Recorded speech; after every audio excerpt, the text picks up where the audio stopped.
வணங்கிட்டு வியாசரையும் வணங்கிட்டு சுக்ராச்சாரியார் வயிற்றிலிருந்து கசன் பிறக்கிறாரு, எப்படி பிறக்கிறாருன்னு சொல்லியிருந்தோம்.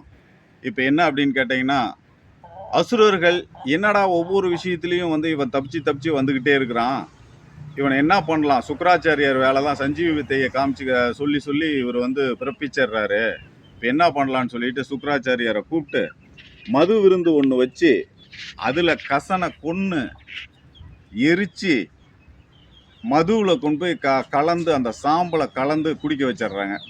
சுக்ராச்சாரியார் நல்லா மது விருந்தில் நல்லா குடிச்சிடுறாரு. குடித்த உடனே வயிற்றுக்குள்ளே போயிடுறாப்புல. இதே மாதிரி தேவயானி காணாம், ரொம்ப நேரமாயும் ஆளை காணாம், தேடிட்டு இருக்காப்புல. இது மாதிரி வரல. சரி, அவன் வரலின்னா உனக்கு என்ன, ஏன் இப்படி ஒவ்வொரு தடவையும் என்னை வந்து டார்ச்சர் பண்ணுற அப்படின்னு சொல்லி சுக்ராச்சாரியார் கேட்குறாரு. அதுக்கு சொல்கிறாப்புல, இல்லை எனக்கு ரொம்ப பிரியமானவன், எனக்கு ரொம்ப வேணும், நீ வந்து எனக்கு உடனடியாக எனக்கு அவரை பிறப்பிச்சு கொடுங்க, இதே மாதிரி ஏதாவது ஒன்று நடந்திருக்கு எனக்கு நல்லா தெரியுது அப்படின்னு சொன்ன உடனே, ஆஹா என்னடா அப்படின்னு சொல்லிட்டு உக்காந்து பார்க்குறப்போ, தியானத்தில் பார்க்குறப்ப தன்னுடைய மது போதையில் அசுரர்கள் இவரை எரிச்சு கலந்து கொடுத்துட்டாங்க.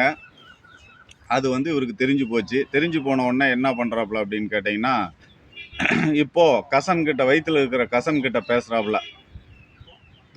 என்ன பேசுகிறாப்புலன்னா, நான் உள்ளேருந்து உன்னை பிறப்பிக்க போகிறேன், சஞ்சீவி வித்தையை பிறப்பிக்க போகிறேன், நீ என் வயிற்று பிளந்துக்கிட்டு நீ வெளியே வந்துட்டீங்கன்னா நான் இறந்துருவேன், அதனால் வந்து நீ சஞ்சீவி வித்தையை நான் ஃபஸ்ட்டு உனக்கு உபதேசம் பண்ணிடுறேன், அந்த உபதேசத்தை நீ சஞ்சீவி வித்தையை மறக்காமல் அதை கற்றுக்கிட்டு கேட்டு அதை வந்து மைண்டில் வச்சுக்கிட்டு நீ வெளியே வந்த உடனே என்ன நீ காப்பாற்றிடு அப்படின்னு சொல்லிட்டு அந்த சஞ்சீவி வித்தையை சொல்லித்தராரு. அவர் உள்ளேருந்து கேட்குறார்.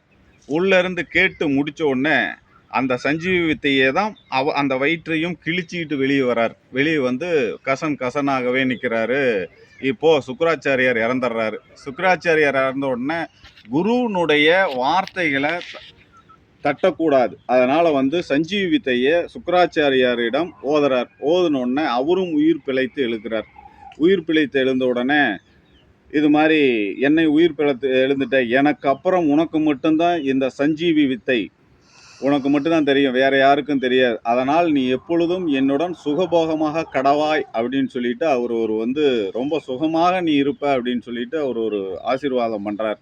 பண்ணி முடிச்சோடனே சரி நான் வந்து இந்த சஞ்சீவி வித்தையை கற்றுக்கிட்டேன், அதனால் நான் இந்திரலோகம் போக போகிறேன் அப்படின்னு சொல்லி விடை கேட்குறப்போ, சரி ரைட் ஓகே அப்படின்னு சுக்ராச்சாரியார், நீ எங்கே இருந்தாலும் நல்லா இருப்ப அப்படின்னு சொல்லிட்டு, உயர்ந்த குலத்தில் பிறந்தவன் நீ, பிரகதீஸ்வதி அப்படின்னு அவருடைய மகன், அதனால் வந்து உனக்கு எந்த குறையும் இல்லாமல் நீடூழி வாழ்வ அப்படின்னு சொல்லிட்டு ஆசீர்வாதம் பண்ணிடுறார்.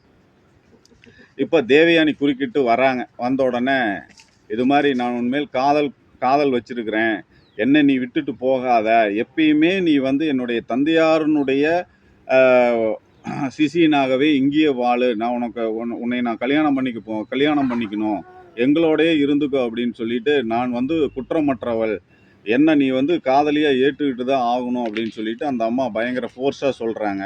அதுக்கு அவர் சொல்கிறாரு, கசன் சொல்கிறாரு, இதுக்கு முன்னாடி ஓகே, இப்போது உன்னுடைய தந்தையார் வயிற்றிலிருந்து நான் பிறந்திருக்கிறதுனால நான் உனக்கு தம்பி முறையாகுவேன், அதனால் வந்து இது காதலாகாது, இது வந்து உறவு முறைகளோடு, அண்ணன் தம்பி உறவுகளோடு இருக்கும், அதனால் வந்து என்னை காதலிக்கிறேன்னு சொல்லாது, இது தகாத வார்த்தையாக இருக்கிறது, நான் எப்படி ஏற்றுக்கொள்வது, நீ நல்லவள் தான், நீ குற்றமற்றவள் தான், உயர்ந்த குடியில் பிறந்தவள் தான், அதனால் வந்து உன்னுடைய தம்பியாக தான் நான் எப்பொழுதுமே இருக்க ஆசைப்படுகிறேன், ஏன்னால் தம்பி முறை தான் ஆகிறது, தந்தையார் வயிற்றிலிருந்து தான் நான் பிறந்திருக்கிறேன் அப்படின்னு சொல்லிட்டு உணர்த்துறாப்புல. இதெல்லாம் ஆகாது, இந்த சீனில் எங்கிட்ட போடாத, ஒரு பெண் வயிற்றிலிருந்து பிறந்தால்தான் உறவு முறையோடு இருக்கும், ஒரு தந்தை வயிற்றிலிருந்து பிறந்தால் அது உறவு முறையாகுது, சாஸ்திர சம்பிரதாயங்கள் முறைப்படி தந்தை தாய் 2 பேருமே ஒரே கணக்கு தான், அதனால் வந்து உன் சகோதரனே என்னை மன்னிப்பாயாக அப்படின்னு சொல்லிட்டு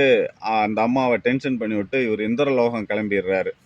இதுதான் சுக்ராச்சாரியார் வயிற்றிலிருந்து கசன் பிறந்து சஞ்சீவி வித்தையை கற்றுக்கிட்டு கிளம்பிடுறாரு. வணக்கம். அடுத்தது தேவயானி யாரை கல்யாணம் பண்ணிக்கிறா அப்படிங்கிற ஒரு வீடியோ உங்களுக்காக காத்து கொண்டு இருக்கிறது, கவனமாக கேளுங்கள்.